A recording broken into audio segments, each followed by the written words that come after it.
Hi guys! Dumating na nga po pala in order kong herbal dog soap. Bali mga mari ko, may bago kasi akong baby dito. At ito nga po pala yung gagamitin ko sa kanya. At nakita ko nga siya nangangamat mga mari ko, baka kinukuto na naman yung aking doggy. Ito nga po pala si Shanika, ang bago kong baby.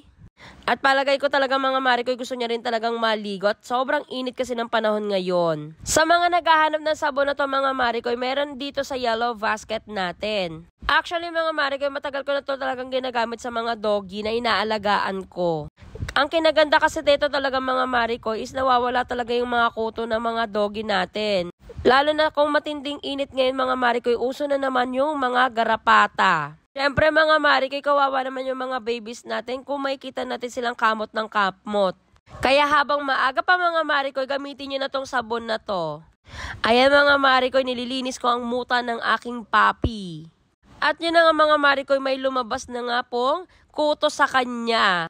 O diba ang ganda ng sabon na to? Kaya sa mga gusto pong umorder, i-click nyo lang yung ating yellow basket para maka-order na kayo. At yan na nga mga mari ko, pinatuyo ko na si Shanika. Bali mga mari ko, araw-araw nyo to makikita sa vlog ko, si Shanika. At preskong presko na siya. Thank you guys sa pag-watch.